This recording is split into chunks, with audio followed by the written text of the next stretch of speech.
l'Assemblée nationale le nombre des députés.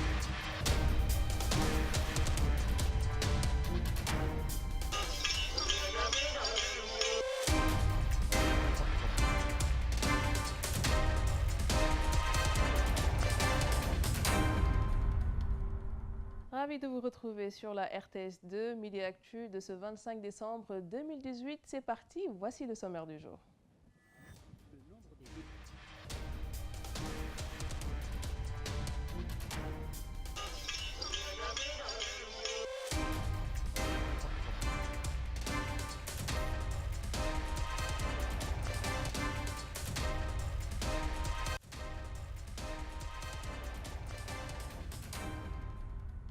Et il nous accompagne aujourd'hui dans ce magazine Midi Actu. Il s'agit de Monsieur Ousseynou Badjo. Il est le chargé programme de l'ANCS. Il s'agit bien sûr de l'Alliance nationale des communautés pour la santé. Bienvenue à vous, Monsieur Badjo. Bien, merci.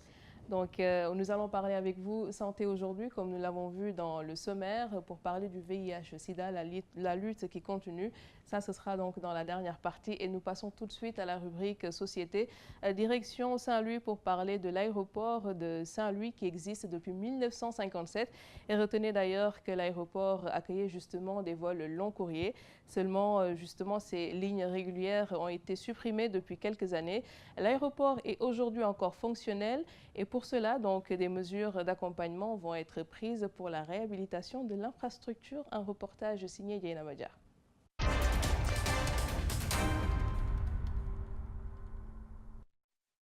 À moins de 10 km du centre-ville, se niche l'aéroport de Saint-Louis dans un quartier paisible de Dakar Bango.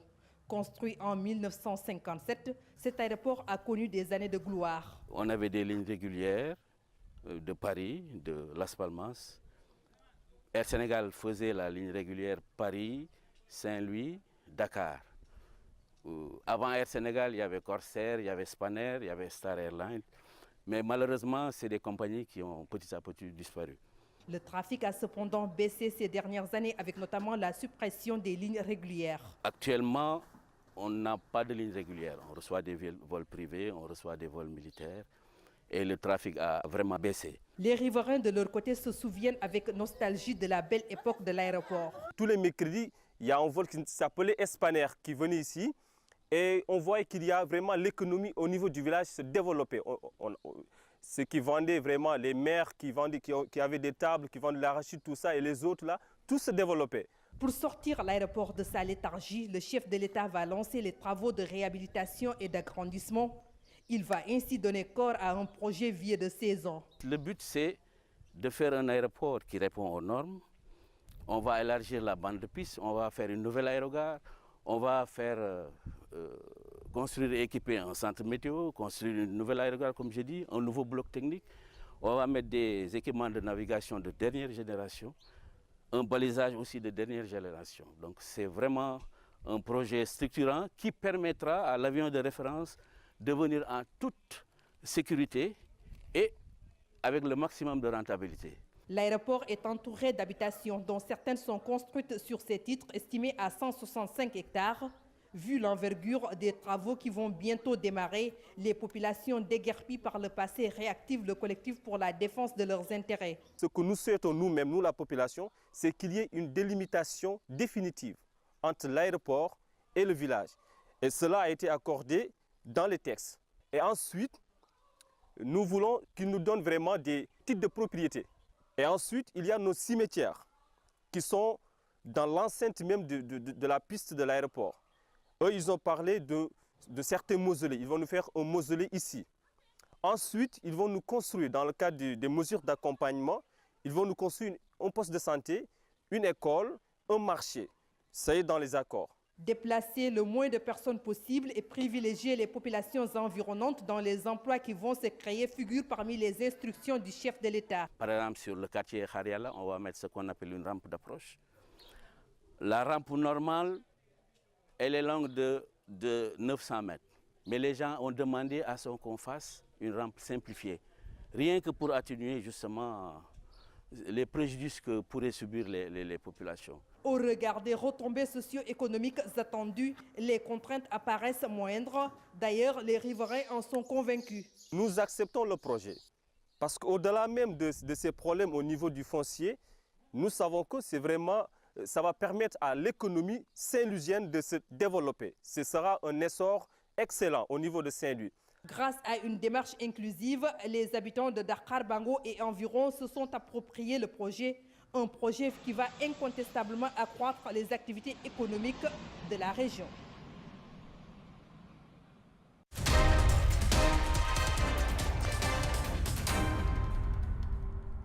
Jaina Badja, merci. Est-ce que vous étiez au courant que Saint-Louis avait un aéroport depuis 1957, M. Bayo?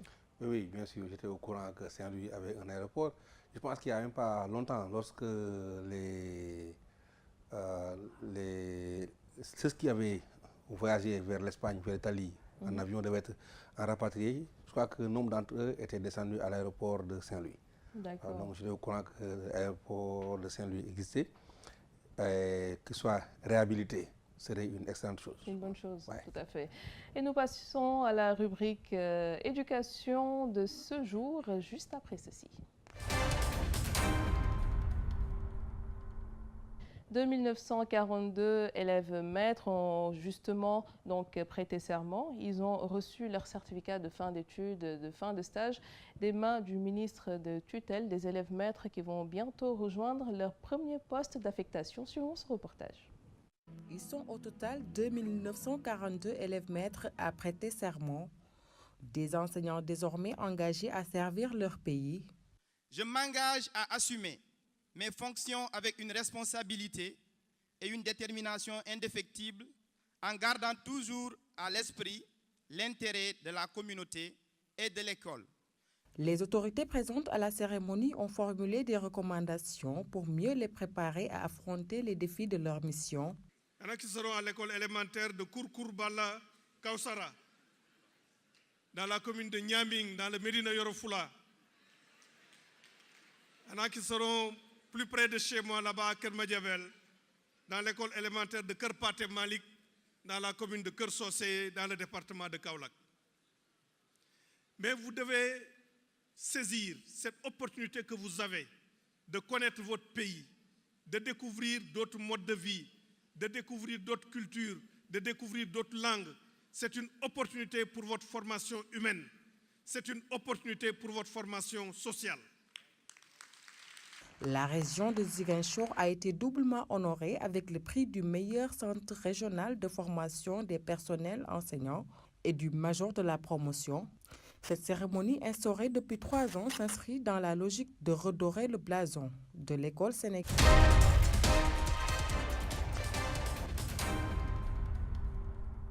Il y a 41 ans que nous quittait Charlie Chaplin. C'était le 25 décembre 1977. Il était réalisateur, auteur, compositeur, producteur et scénariste. Il était aussi, jusqu'à ce jour en tout cas, il est encore le symbole du cinéma muet. Le voici avec son personnage Charlot.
Voilà donc, c'était l'éphéméride du jour. Monsieur Badio, on a vu ensemble hein, Charlie Chaplin avec son personnage Charlot, l'emblème du cinéma muet. On a vaguement des souvenirs, en tout cas moi j'ai vaguement des souvenirs de ça, mais je sais que ça faisait rire beaucoup. C'était des images sans parole, mais qui faisaient beaucoup rire, n'est-ce pas? Oui, qui faisaient beaucoup rire.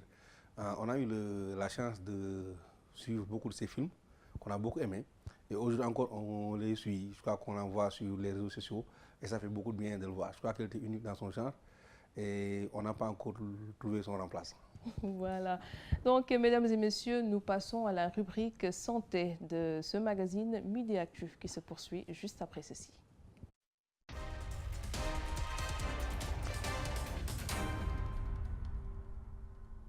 Elle s'appelle Soukey Ndiaye, elle vit avec le VIH-Sida depuis une dizaine d'années, mais ce n'est qu'en 2005 qu'elle a pris son statut sérologique et plutôt que de baisser les bras, elle a décidé de porter le combat pour freiner l'évolution du VIH-Sida. La voici. Depuis 2005. C'est en 2005 que je su que j'avais le sida après mon accouchement.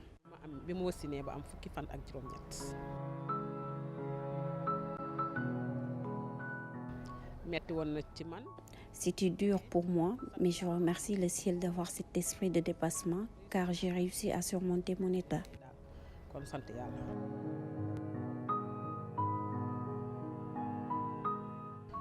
yëg-yëg bi ma am mooy mënuma ko woon partager subitement mais amoon naa tuuti soulagement parce que sama waa kër jëkkër ñoo ma ko njëkkoon xam. Je ne pouvais pas en parler directement, mais d'un côté, je me sentais soulagée car le combat allait être plus facile dans la mesure où ma belle famille connaissait mon statut bien avant moi. Je devais veiller à ce que mon enfant ne contracte pas la maladie puisque la transmission mère-fille se fait à travers l'allaitement. Heureusement, mon enfant ne l'a pas eu. À partir d'aujourd'hui, je vais être ambassadrice. mbedd bi doomu jàngoro bi mi ngi si kon léegi ni ngi ci protéger sa famille mooy en les informant en les sensibilisant. Le VIH circule dans nos rues. Pour préserver nos familles, il faut impérativement les informer, les sensibiliser sur les facteurs à risque.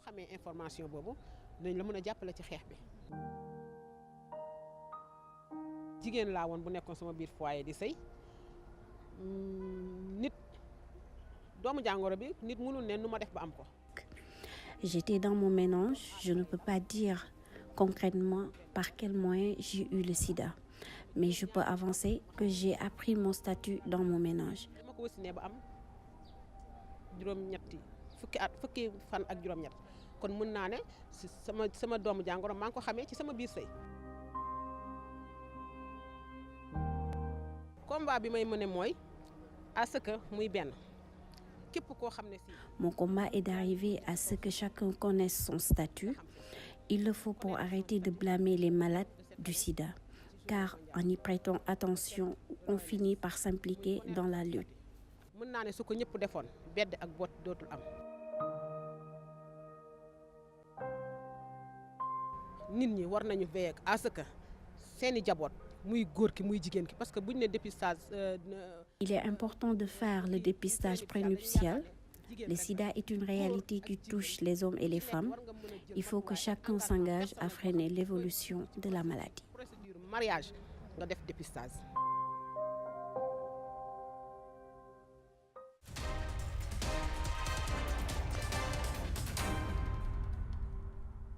Voilà, c'est le sujet qui nous intéresse aujourd'hui dans cette rubrique santé. Monsieur Badiou, nous avons vu ensemble donc, le portrait de Madame Soukey Ndiaye qui vit avec le VIH. Elle n'a connu son statut sérologique qu'en 2005. Elle le vit bien. Mais aujourd'hui, au Sénégal concrètement, où est-ce qu'on en est justement par rapport à l'évolution de l'infection? Est-ce qu'il y a une évolution, une baisse ou une augmentation de nombre de cas? Merci beaucoup, Léna. Je pense qu'il faut en féliciter Soukey pour tout le courage qu'elle est en train de déployer pour lutter contre le VIH, justement. La situation sénégalaise se présente comme telle. Effectivement, il y a une baisse, une tendance baissière dans la population générale qui est passée de 0,7 il n'y a pas longtemps à 0,5 aujourd'hui. Donc la tendance est carrément baissière. Par contre, nous avons une tendance à l'ascendance. parmi les populations clés. Et comprenez par là les femmes professionnelles du sexe, mais également les hommes qui ont des rapports sexuels avec d'autres hommes, les détenus et également les personnes qui consomment de la drogue injectable. Donc la situation se présente comme telle. Et concrètement, quelles sont les stratégies mises en place par le Sénégal pour freiner l'évolution du VIH-Sida? Voilà, ce qu'il faut dire ici, c'est que le Sénégal s'est inscrit dans une stratégie mondiale qui est d'atteindre les 3,90, donc d'arriver à l'élimination du VIH-Sida en 2030. Et cela passe par l'atteinte des 3,90 en 2020, donc dans 1 an ou dans 2 ans si vous voulez. Alors comprenez par là, arriver à ce que toutes les personnes qui sont infectées du VIH connaissent leur statut, ou en tout cas 90% parmi elles connaissent leur statut sérologique. Et cela passe par le dépistage. Mais lorsque ces personnes vont connaître leur statut sérologique, qu'au moins 90% parmi elles soient mises sous traitement ARV, donc qui soient en train de prendre les médicaments qui soient traités. Mais lorsque également ces personnes vont être traitées, que 90% parmi ces personnes-là restent dans le traitement. Ça veut dire qu'elles ne meurent pas et qu'elles ne dépérissent pas, qu'elles ne quittent pas, qu'on ne les perde pas de vue. C'est cela. Donc si vous voulez, c'est aujourd'hui cette stratégie qui anime la réponse au VIH au Sénégal et dans laquelle les acteurs quand même se comportent très bien. Et concrètement, parlons du dépistage, parce qu'on sait qu'il faut quand même se dépister. Madame Soukaindia l'a dit dans cet élément. Il faut se dépister, connaître son statut sérologique. Je pense que ça a été même le thème retenu par l'OMS cette année, en tout cas, à l'occasion de la journée de lutte contre le sida. Mais est-ce qu'il n'y a pas encore cette peur-là d'aller se faire dépister? Oui, je crois que vous avez parfaitement raison. La journée internationale de lutte contre le VIH cette année avait pour thème « Connais ton statut ». Je pense que tout ce que nous sommes en train de faire serait vain si les personnes infectées ne connaissent pas leur statut sérologique. Parce que lorsque la personne connaît son statut sérologique, elle accède aux soins. Elle accède aux soins, mais également elle peut développer une prise de conscience qui va lui permettre de dire que lui, en tout cas, ne transmettra plus le VIH à une autre personne. Donc quand une personne a le VIH, elle peut quand même pas transmettre le virus à une autre personne. Mais bien sûr, lorsque la personne a le VIH et qu'elle est mise sous traitement, elle, à un moment donné, à un niveau de santé, elle ne transmet plus le VIH à une autre personne. Donc le virus, il n'est plus détectable. Oui, ça c'est une situation d'indétectabilité. C'est pourquoi nous parlons dans le 3e 90 d'arriver à ce que tout le monde soit retenu. Parce que lorsque les gens sont retenus, bon, forcément ils développent le statut d'indétectabilité et à partir de ce moment, ne transmettent plus. Et donc même pour les enfants, ils peuvent avoir des enfants qui n'ont pas le virus. Ça c'est clair. C'est clair, c'est prouvé. Il faut avoir des enfants qui ne soient pas infectés, se marier, ne pas infecter leur conjoint, et ça c'est extrêmement important. Mais le plus important également dans le testing, donc le dépistage, c'est le counseling qu'on reçoit pré- et post-test qui permet à la personne de développer une prise de conscience qui va lui permettre par elle-même de prendre un engagement, de dire si oui ou non il va transmettre le virus à d'autres personnes. Et généralement, les gens sont dans le négatif. Donc non, je ne transmettrai pas le VIH. Mais également... Est-ce que ces personnes-là ne disent pas cela justement parce qu'elles sont face au corps médical? Non, du tout. Je crois que... Est-ce qu'il y a un suivi pour vraiment s'assurer que ces personnes ne vont pas transmettre le virus? En tout cas, une batterie de communication est développée, d'éducation, pour permettre à ces gens, de sensibilisation, pour permettre à ces personnes de comprendre. Et généralement, je crois que la générosité humaine est plus motivante qu'autre chose. Les gens, quand même, s'engagent à, en tout cas, participer au travail de rupture de la chaîne de transmission. Et ça, c'est extrêmement important. Je crois qu'au-delà du dépistage, nous avons parlé de la mise sous traitement des personnes infectées. Et ça, c'est extrêmement important. Vous savez, tout à l'heure, nous discutions de l'expression qu'il faut utiliser. Est-ce qu'on va parler de personnes qui vivent avec le VIH ou une personne qui est malade du sida? Je crois que l'expression la plus correcte, c'est des personnes qui vivent avec le VIH. Parce que la tendance aujourd'hui, au Sénégal, c'est qu'on a des personnes qui vivent avec le VIH et non forcément des personnes malades du sida. Parce que quand même, les soins deviennent de plus en plus précoces, les patients adhèrent au traitement Et cela nous permet d'avoir une cohorte plus ou moins élargie de personnes bien portantes, donc qui vivent avec le VIH, mais qui ne sont pas malades du sida. Et ça, c'est extrêmement important de faire cette différence-là. D'accord. Nous devrions arrêter de parler de personnes... plus maladie, mais infection. Infection. Donc on ne parle plus de personnes qui ont le sida, mais de personnes qui vivent avec le VIH. D'accord. Voilà. D'accord. Et est-ce que vous pouvez rapidement nous parler également de l'autotest? Oui, l'autotest s'inscrit dans une stratégie globale qui s'appelle le dépistage démédicalisé. Je pense que dans la perspective d'arriver à ce que tout le monde connaisse son statut, à ce que les 90% en tout cas des personnes infectées se dépistent et connaissent le statut, nous sommes en train d'arriver à une démédicalisation du dépistage. Parce que jusqu'ici, le dépistage se faisait à l'hôpital. Maintenant, il faut arriver à ce que toutes les personnes, chaque personne puisse, dans son intimité, faire son dépistage. Que les personnes engagées de façon communautaire puissent aller dépister leur père. Mais est-ce que l'autotest confirme réellement si on a la maladie ou pas? Non. Dans cette stratégie, on va parler de réactivité. D'accord. Lorsque les personnes vont faire le dépistage, elles vont chercher des personnes réactives au test. Et après cela, la confirmation sera faite chez le médecin, donc chez les spécialistes. Donc dans le dépistage communautaire, ce que nous cherchons, c'est des personnes réactives à l'outil, mais la confirmation se fera dans des cadres beaucoup plus spécialisés. D'accord. Donc une dernière question pour terminer rapidement. Qu'est-ce qu'il faudrait faire à cette heure-ci pour arrêter de vraiment stigmatiser la maladie, enfin l'infection? L'infection, c'est ça qu'il faut dire. Parfait, parfait. Et ça, c'est excellent de dire cela. Je crois que le Sénégal s'est engagé dans la suppression de tout ce qui est barrière pour arriver au dépistage systématique et global. Et pour cela, le Sénégal s'attaque à la stigmatisation et à la discrimination. Parce que ce qui aujourd'hui constitue les freins à ce vent de dépistage systématisé. Donc, arriver à ce que chacun puisse aller tout tranquillement à l'hôpital, se faire dépister. S'il a la maladie, l'épidémie, l'infection, excusez-moi, qu'elle puisse traiter sans rien craindre, sans aucun gêne. Mais également, s'il n'a pas l'infection, qu'il ait les informations qui lui permettront de se préserver pour l'avenir.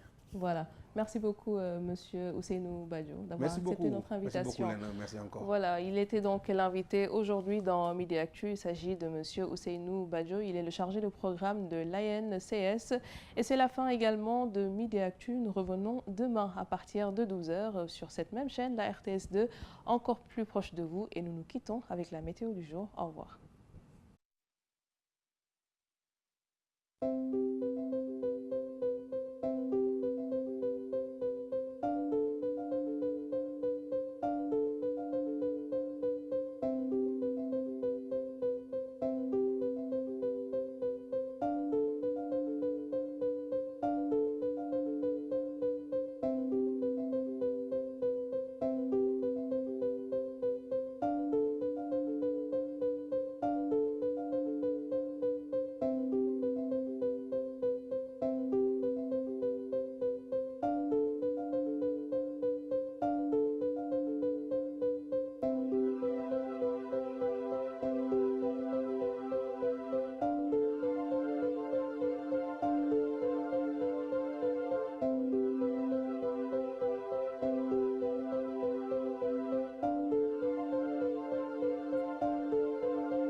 des titres.